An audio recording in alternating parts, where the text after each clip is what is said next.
I spent the first 6 months of being natural hating my hair. Hi you guys, welcome back to my channel, Life with Dario. I am Dario for anybody that is new, and if you are new here, hey girl, hey, I hope you consider subscribing to the channel, especially if you enjoyed today's video or any video that you'll see in the description box below. Anyways, y'all, let's get straight into it. Y'all, it's been some time since I spoke to y'all. I have definitely missed y'all. I haven't been feeling well, but your girl's back in better than ever because we gotta start being a little bit more consistent. We can't be doing it for 3 weeks out the month. We gotta hit it for 4 weeks. But anyways, y'all, as you can tell by that intro, that title, you already know what today's video is going to be about. Yes, y'all, my natural hair. Y'all, it's been quite a journey with my natural hair. I finally realized it when I decided to finally do this video today that I have been natural a total of, this year will make 5 years. I remember the day I cut off all of that hair and I had my small little cute afro. Boy, the first 6 months was hard, y'all. The first 6 months was definitely hard. But we're here and we're basically starting over our journey again, but not the big chop how I did it before. Cool, so let's go and do a little, give y'all a little timeline, go into the past a little bit. So your girl always had some hair on her since the day she came into this world. Always had some hair on me. I want to say thank God for that. Thank God for genetics. You get what I'm saying? I've always had so much hair. However, I had realized for the past few years, prior to me becoming natural, that my hair, when I was relaxing my hair was like coming out in clumps. So the very last relaxer I had, which was around the time I was getting ready to graduate, was in May of 2018. And I was like, okay, cool. I don't think I could do relaxers anymore. Because for years, my hair had always touched my back. Always touched my back. So when it felt like it was stagnant, like it wasn't growing past where it was in the past, I was like, yeah, something's not right. And that last time when my mom relaxed my hair and I went to wash it out and all those clumps kept coming out in knots, and I was like, I can't do this anymore. Like there's, relaxing your hair is not good at all, but I definitely knew, okay, now is the time to stop. Like, I have to stop this. So I graduated in May of 2018. So May of 2018 is when I had officially decided I am not going to relax my hair no more. Y'all will definitely see pictures of all the times that I'm speaking about. I'll try to find as much pictures as possible. Give me 1 second. So when I finally decided, okay, I'm gonna cut my hair and finally just jump. I had spent like several months, I think about probably like a year or two, just looking at people's natural hair journey, watching them chop off all their hair, and I was like, okay, I'm gonna do it. My mom was in the hospital. I won't ever forget this. My mom was in the hospital. It was Mother's Day, and I'm like, I'm gonna cut my hair before I go visit my mom. My sister actually was the one to cut my hair for me. And I remember I sat on FaceTime with my brother and I am just crying. The moment she did the first snip, I remember I deep conditioned my hair and she did the first snip, I cried. My hair was the shortest it has been since the day I came into this world. I was like, this is not for me. What did I just do? I shouldn't have done it. Because, a lot of times when we're getting ready to cut our hair, we could always back check and be like, oh no, I'm not going to do it. I'm not going to do it. I'm just going to keep going the same route that I was going. But once you cut it, it's no going back at that point. So she cut it and she kept cutting and cutting, and I remember I just cried. It was short. It wasn't something I was used to. I felt ugly. Like I hated my hair. Don't get me wrong, my curl pattern was like beautiful, but I hated my hair. It was so short, and I have a bigger, fuller face, so I didn't feel like it suited me like at all. But at that point, I couldn't do nothing about it. So I went in through years and years of just wearing wigs. Your girl was the wig queen at that point. I was talking about, I had every color wig that you could think of. I done wore green. I done wore cotton candy blue. I think I had pink. I done had platinum in there, platinum gray in there. Like, y'all, when I tell you, like, colors was a thing for me. Like, I was just experimenting. I was in my early 20s too, so I just didn't care.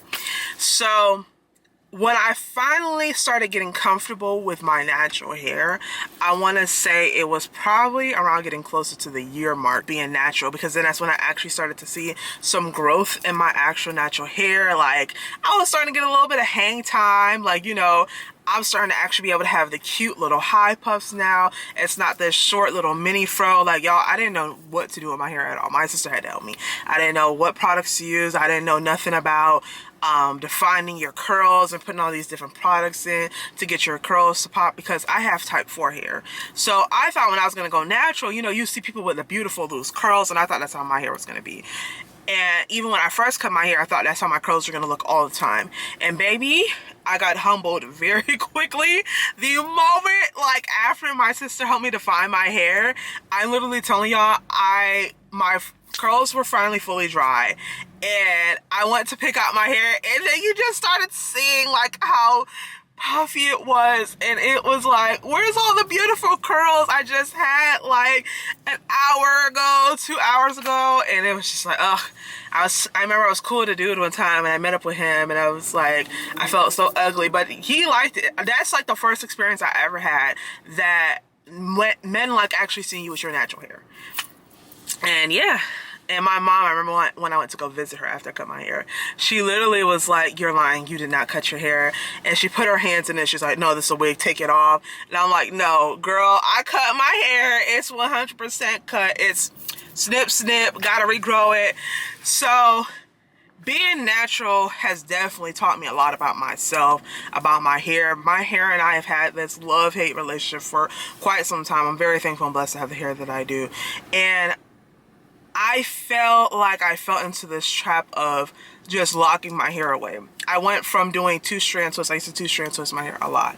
So I went from actually wearing my natural hair out more, embracing my curls, and just loving how the natural hair looked on me, to like just, it was always trapped into some braids. It was always under a wig. It was always some type of weave added into my hair. Like, you wouldn't really see my natural hair. Like, you see it out right now, but you wouldn't see it for quite some time.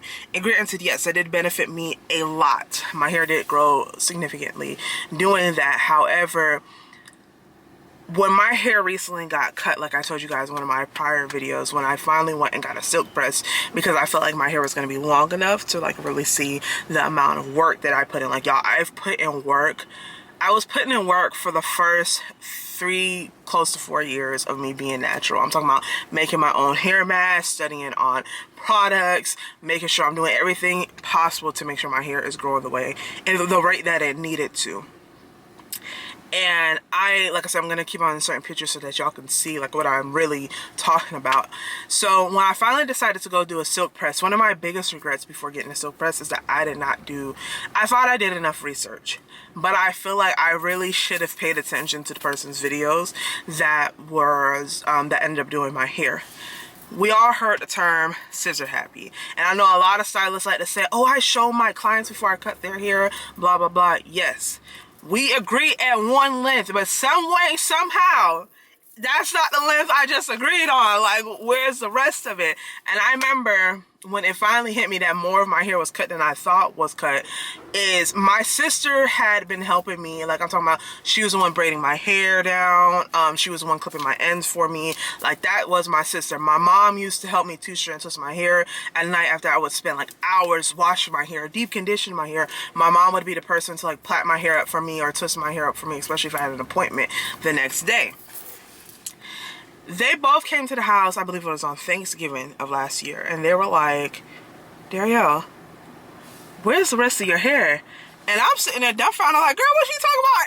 It's right here. It's right here. Like, what? Girl, stop playing with me. And they're like, no, Darielle, your hair is cut. Like, not like the ends are trimmed, cut. So when we first looked at it, it was just looked like, I was like, oh yeah, you could cut that.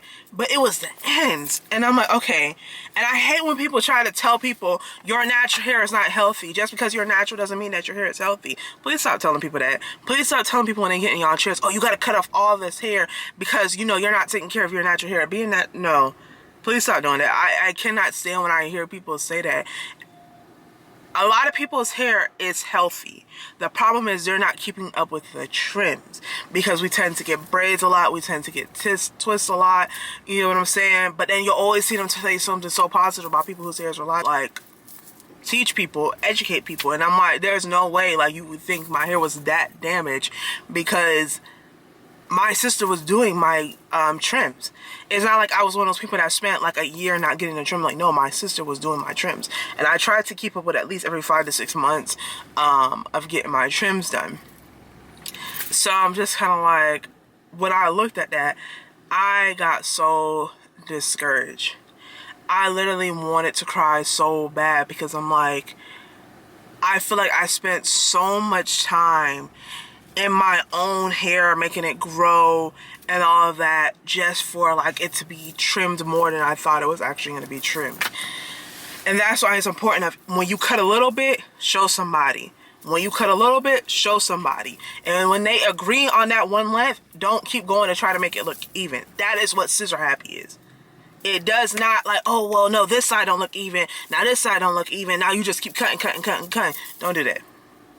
Like, now that's why I'm saying I'm restarting my journey over.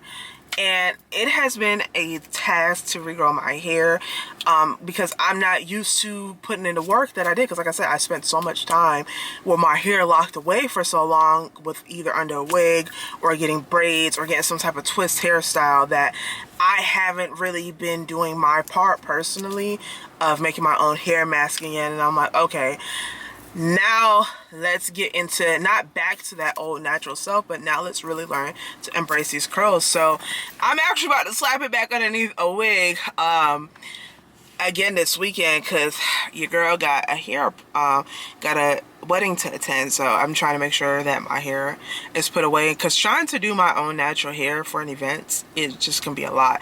So after this wig though, I am gonna take some like time without having any braids or stuff in my hair, and just like twisting my own hair again, learning how to define my own curls. I feel like I love my hair in its natural state without all that heavy products of where you like making you be able to see my curls. So I feel like a lot of times in the natural community, and even people who are not in the natural community, when people see people's hair, I feel like people who have loose curls, their hair is looked at more beautiful than people with, you know, type 4 hair. A lot of people in type 4 hair, we have to hear like, oh, you got that nappy hair. Oh yeah, that's you know, that's this hair, that's that hair. And it's like, all natural hair is pretty. I'm like, the only difference between type 4 hair and people who have type 3 or higher is the fact that our curls are tighter. We have very tight curls. But when it's wet, baby, ooh, most beautiful thing in the world. And it's beautiful dry too. I feel like it's so important, especially for the young girls who have natural hair, to remind them like, your hair is beautiful regardless of if it's straight, regardless of if it has loose curls. Your hair is naturally pretty, even if you have type 4 hair. And I feel like that's just so important, and that's something I'm relearning, is how to really embrace my curls. So be prepared to see some natural hairstyles videos coming soon, because I really want to like show y'all, like, this is something that I took so much pride in at some point in my life, was my natural hair. And I love my hair. My hair is just one of the most beautiful things to me. It gives me challenges when it's time to do it. It takes some time to wash it, but I love my hair. My hair and I, we have been through some things together. We have seen some things together.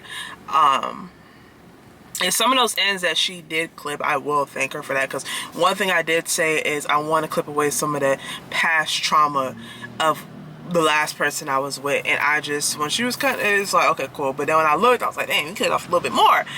But either way, y'all, my ending point is y'all are gonna see me embrace my natural hair a little bit more. So come join the join so that you can see me embrace these curls, learn more about myself and this hair, and learn how to just do my hair and put it in more beautiful styles.